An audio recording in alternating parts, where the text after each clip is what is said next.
कर्पूरगौरं करुणावतारं संसारसारम्। ओम शिवाय, जय माता दी। पुनः स्वागत है आप सभी का बहुत प्यारे से मिथुन राशि के जातक 9 अक्टूबर से लेकर 2 नवंबर 2025 तक प्यारे शुक्र बाबा जो हैं वो कन्या राशि में रहने वाले हैं, यानी नीच प्रभावी हो जाएंगे। अब नीच प्रभावी का क्या मतलब है भाई? शुक्र नीच हो गए तो क्या होने वाला है? ऐसा समझ लीजिए कि अच्छी भली जो आपकी गाड़ी चल रही है कि भाई हाँ, इस गति से गाड़ी हम चला रहे हैं, इतने बजे तक जो है ये जो हमारी जो डेस्टिनी है यहाँ तक पहुँच जाएंगे। अचानक से गाड़ी में आगे कुछ खराबी, तो क्या हुआ कि जहाँ पर तय समय पे पहुँचना था वहाँ पर नहीं पहुँच पाए, कुछ समय लग सकता है। ये इस पर डिपेंड करता है कि कितनी जल्दी जो है आप उस समस्या के साथ जो है निपटारा कर लोगे, यानी वो जो खराबी आई है वो कितनी देर तक जो है आपको रोके रखती है। आगे तो थोड़ी गति बढ़ा के आप जो है कवर अप कर सकते हो। तो अच्छी भली जो गाड़ी चल रही है उसमें अचानक से ब्रेक लगने को कहते हैं शुक्र का नीच प्रभावी हो जाना। आपको ध्यान क्या देना है? ध्यान यह देना है कि अगर लगन कुंडली में शुक्र उच्च के बैठे हुए हैं, शनि के साथ युति है या शनि की दृष्टि पड़ रही है, बुध के साथ युति है या बुध की दृष्टि पड़ रही है, तो अधिक चिंता वाली बात नहीं रहेगी। इसके अलावा शुक्र नीच प्रभावी हैं और बाकी जो अन्य ग्रह हैं शनि और बुध को छोड़कर उनकी सीधी दृष्टि में है या उनके साथ किसी भी रूप में युति हो रखी है, तो समझ लीजिए हमारे को थोड़ा सा अधिक लंबे समय के लिए गाड़ी रोकनी पड़ेगी। अब वह भी क्यों? क्योंकि हमारे को अभी तक शुक्र पता नहीं है कि शुक्र होता क्या है। हमें तो बस ये पता है शुक्र अच्छा हो जाए, खूब लग्जरी आ जाती हैं। हाँ, आ तो जाती हैं, लेकिन इससे पहले हमारे को इसका बेस समझना पड़ेगा। तो हम आने वाला जो समय है जो कि कुछ विपरीत बताया जा रहा है, समझाया जा रहा है, उसके लिए अपनी तैयारी कर लें। समझिएगा इस बात को, पहले चंद्रमा को समझिए। अगर आपको उत्तम धन का मतलब है कि गुजारे लायक, कि बहुत अधिक आपको ये चिंता नहीं करनी पड़ती कि रात शाम के समय जो है आटा कहाँ से आएगा, नमक कहाँ से आएगा, रोटी कैसे बनेगी, उस स्थिति में नहीं हो, समझ जाइएगा तो भगवान का बड़ा कृपा है, भगवान का बड़ा आशीर्वाद है और अच्छा पौष्टिक भोजन खाने को मिलता है। अच्छी थाली आप खाते हो, अच्छा स्वस्थ आपका शरीर है, तो आपके चंद्रमा ठीक प्रकार से कार्य कर रहे हैं। कुंडली में अब देखने की ज़रूरत नहीं है। इसके बेस पे ये चंद्रमा हो गए ठीक। अब इसके बेस पे जो आपकी भावना आएगी वह भावना कहलाएगी आंतरिक भावना शुक्र। किसी व्यक्ति के पास जो है जो रिस्क को लेने की जो क्षमता है उसको आप शुक्र बोलोगे। शुक्र बहुत अधिक मजबूत है। जो जातक इसके विपरीत समझ लिए नीच प्रभावी है, कमज़ोर शुक्र, जो जातक केवल कंप्लेंट करता है कि किसी ने मेरे साथ कभी अच्छा नहीं करा और हमेशा 2 या 3 दिन के नियम पे तो चल पाता है, उसके पश्चात दोबारा उसी रूटीन पे आ जाता है कि मेरा कुछ नहीं हो सकता, मैंने तो आशा ही छोड़ दी है, मतलब कि कोई प्रयास नहीं करने, कुछ बुद्धि नहीं लगानी। तो ये सब के सब रिजल्ट जो है क्या बताते हैं कि शुक्र नीच प्रभावी है। तो समझे शुक्र कहाँ चोट करता है? आपकी मानसिकता के ऊपर। आप बड़े ध्यान से समझिएगा। शुक्र यहाँ पर सबसे पहले तो आपके द्वादश भाव के मालिक हैं। रात्रि की मीठी नींद इनको देनी है, खर्चों को सीमित बना के रखना है, बाहर के क्षेत्रों में आपको प्रसिद्धि प्रदान करनी है। ये क्या चीज़ हो गई? ये हो गई इस भाव की जिम्मेदारी। उसके पश्चात शुभ पंचम त्रिकोण भाव के मालिक हैं आपके। शुभ पंचम त्रिकोण भाव क्या हो गया? एक तो पिछले जन्म का पिछला द्वार। उसके पश्चात जीवन में कुछ भी बड़ा करना चाहते हो और आपको उसको बड़ा करने के लिए जो बेसिक नॉलेज है, बेसिक एजुकेशन है, वह क्या देंगे? वह शुक्र देंगे इस कुंडली के अनुसार। वह हो गया अब जो है नीच प्रभावी। अब जो नीच प्रभावी हो गए, पहले कहाँ बने हुए थे? 9 तारीख तक पहले बने हुए थे तीसरे स्थान के ऊपर, पराक्रम भाव के ऊपर बने हुए थे, जहाँ पर सीधे तौर पर राहु की दृष्टि में ये बने हुए थे, हर तरफ से घेरे हुए थे। उसके पश्चात नीच प्रभावी होकर ये सुख स्थान पे आ गए हैं। ध्यान बना के रखिएगा, मिथुन राशि और मिथुन लगन के जातक ये चौथे स्थान पे शुक्र आ गए हैं। ये अब एक ऐसा समय है कि जातक को अगर युवावस्था में है या किसी भी रूप में अगर जो है भ्रमित हो जाता है तो व्यर्थ का स्त्री पुरुष आकर्षण आपको पकड़ेगा ही पकड़ेगा। शारीरिक रूप से ना पकड़ पाए तो मानसिक रूप से तो विवश कर ही देगा। इससे भी हमारे को अपने आप को बचाना है। तो ही फ़ायदा है इस प्रकार से आपसे प्रार्थना करने का कि भाई यह इस समय इंगित कर रहा है और आप थोड़ा सा बच के चलिए, संभल के चलिए।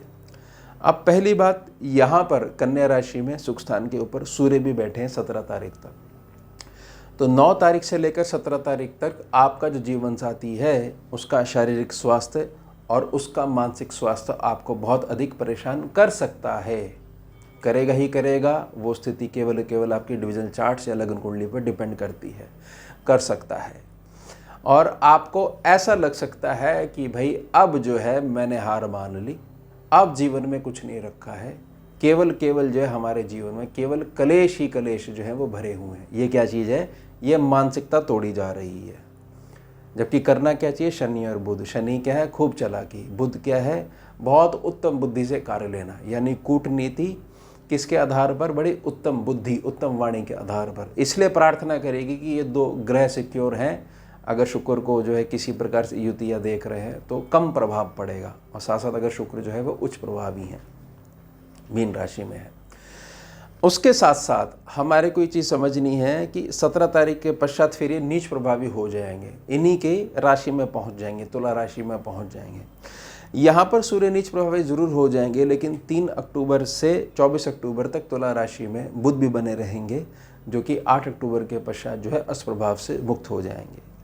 मंगल यहाँ बने हुए, मंगल 27 तारीख को फिर जो है आगे मूव कर जाएंगे। अब हमारे को क्या समझना है? हमारे को चीज़ समझना है कि शुक्र बेशक पंचम भाव में नीच प्रभावी हैं, लेकिन कहीं ना कहीं वह प्रकाश डाल रहे हैं आपके सर्वलाभ सेक्शन पे। तो 17 तारीख के पश्चात कुछ ना कुछ आपको जो भी स्थितियां अगर परेशानी वाली आती है, मानसिक रूप से एक ऐसी चीज़ आपके पास आ जाती है कि कुछ नहीं हो सकता, कुछ करना ही बेकार है, कुछ प्रयास करना ही बेकार है, तो उसमें एक बड़ा लाभ 17 तारीख के पश्चात जो है मिलना शुरू हो जाएगा। ध्यान बना के रखिएगा। लेकिन सूर्य यहाँ पर पूर्ण ताकत से नहीं आएंगे। यहाँ पर तुला राशि है, इनकी आधी ताकत जो है ये राशि एब्जॉर्ब कर लेगी, ऐसा समझ लीजिए, क्योंकि साइन उल्टा है। सूर्य की प्रकृति अलग है, साइन अलग प्रकार की प्रकृति है, इसलिए नीच प्रभावी होगी तुला राशि में। तो सूर्य इस सेक्शन को थोड़ा बहुत जलाएंगे भी, क्योंकि सूर्य बैठेंगे, प्रकाश डालेंगे और जलाएंगे भी इस सेक्शन को। यह सेक्शन थोड़ा सा अगर जलता है, या यह सेक्शन थोड़ा बहुत भी सूर्य के कारण अगर प्रभावित होता है, तो यह चीज़ समझ लीजिएगा कि यह सेक्शन आपकी नींव बनेगा आने वाले समय के लिए। अब नींव कैसे बनेगा? नींव ऐसे बनेगा कि जो आपकी जो नॉलेज है वही अब आपको लाभ दिलवाने लग जाएगी। जो व्यर्थ में इधर उधर का भटकाव है बंद होना शुरू हो जाएगा। ये सारे बदलाव होने लग जाएंगे 17 तारीख के पश्चात। तो 9 से 17 हमारे को बहुत ज़्यादा ध्यान बना के रखना है। अब हमारे को मूल समझना है कि शुक्र जो नीच प्रभाव में आता है, तो पता कैसे लगता है कि भाई नीच प्रभाव में शुक्र आ रहा है और इसका असर हमारे पे पड़ रहा है, कि बशर्ते हमारे पास कोई भी चीज़ है ही नहीं। आप जो बता रहे हो उससे ही हम समझ पा रहे हैं, ना पर कुंडली है ना कोई और माध्यम है। देखिए, समाज में मान लीजिए कोई एक व्यक्ति है, वह आप उसके पास आप जाते हो, उससे ज्ञान लेके आते हो और वह आपको विश्वास दिला देता है कि जो आप कार्य करने जा रहे हो, मैं गारंटी दे रहा हूँ, मेरा 30 वर्ष का अनुभव है, ये कर ही नहीं सकते आप कार्य। इसलिए मेरी प्रार्थना रहेगी आपने प्रयास भी नहीं करना है। और आप कहो कि मैं इस लक्ष्य के बगैर में तो जीवन मेरा अधूरा है। नहीं, वो अधूरा है, अब अपना लक्ष्य बदलो। तो बड़ी आपको मानसिक रूप से बड़ी क्षति पहुंच रही है। लेकिन करें तो करें क्या, हमारा अधिक जो है भरोसा बन गया है। और यह स्थिति क्या है कि अगर हमने उसकी हाँ में हाँ मिला ली, तो हाँ, हमारा शुक्र जो है वो नीच प्रभावी शुक्र है, हम उसके प्रभाव में आ गए। अब प्रभाव में अगर नहीं आते हो तो होगा क्या? कुछ निराशा होगी, थोड़े कुछ क्षणों की निराशा होगी। ऐसा नहीं है कि होगी ही नहीं, कि अच्छा आप ऐसा बता रहे हैं तो ठीक है, कोई बात नहीं, जो जैसा आप बता रहे हैं वैसी ही पालना करी जाएगी। उसके पश्चात क्या मेरे पास अपनी बुद्धि नहीं है? क्या मेरे पास अपना विवेक नहीं है? ऐसा कौन सा कार्य है जिसके प्रति हम संकल्प ले लें मैं हो नहीं सकता? ये क्या है कि शुक्र जो है बड़ा मजबूत होकर बैठा हुआ है। और ऐसा भी नहीं अगले व्यक्ति से बिगाड़ ली, ना इस प्रकार का भाव लेके। शुक्र नीच प्रभाव में क्या होता है कि उल्टा सीधा बोलो, मानसिक रूप से एक प्रकार से कटुता वाला भाव रखो सम्मुख व्यक्ति के प्रति, कुछ ना कुछ बोलो, कुछ ना कुछ टोको। अपने क्षेत्र में कोई घुसना नहीं चाहिए, उसको रोको कि भाई ये हमारी सीमा, हमें ये पसंद नहीं है, ऐसे करो। अधिक शोर हो रहा है, वो बर्दाश्त नहीं हो रहा है। मतलब हर जगह ये लिखता है कि अव्यवस्थित है पूरा पूरा संसार, ये क्या है, शुक्र नीच। तो उस व्यक्ति को कुछ नहीं बोला, चुपचाप घर आ गए और घर वालों से डिस्कस करा और अपने उसी कार्य में लग गए। और कहीं ना कहीं यह चीज़ पता लग गई कि चलो मैं पहला वो व्यक्ति होऊंगा जो 30 वर्ष में जो कोई नहीं कर पाया वो मैं करके दिखा दूंगा। यह है शुक्र की मजबूती। यहाँ यह समझ लीजिएगा कि शुक्र सीधे तौर पर वह निराशा का भाव है जो आपको कुछ करने नहीं देता, बल्कि आप सर्व सामर्थ्य लेकर बैठे हुए हो। हनुमान जी की तरह, अर्जुन की तरह सब चीज़ें ठीक हैं, तो हमें गाइड की ज़रूरत है। सब चीज़ें हैं लेकिन हो ही नहीं सकता, कर ही नहीं पाएंगे, कौन करेगा, ये सवाल। ये क्या है, शुक्र नीच प्रभावी। तो निजी प्रार्थना रहेगी ये मिथुन राशि, मिथुन लगन, यहाँ पर ठीक है 2 नवंबर तक स्थितियाँ ये दर्शा रही हैं शुक्र के नीच प्रभावी। लेकिन 9 से 17 तारीख के मध्य थोड़ा सा आपको आपकी जो गृहस्थी है उसके माध्यम में थोड़ा सा संभल के चलना है। बाकी जो मैंने प्रार्थना करी इसको स्वीकार करते हो तो ग्रह आएगा, अपने प्रभाव देगा और आप पहले से तैयार होकर बैठे हुए हो, बहुत अधिक डिस्टर्ब नहीं कर पाएगा आपको। तो यह हो गया हमारा उत्तम विषय। मिलते हैं आपसे अगले भाग में नए विषय के साथ। जुड़िए और जोड़िए। ओम शिवा जय माता। भुजगेन्द्रहारम् कर्पूरगौरं करुणावतारं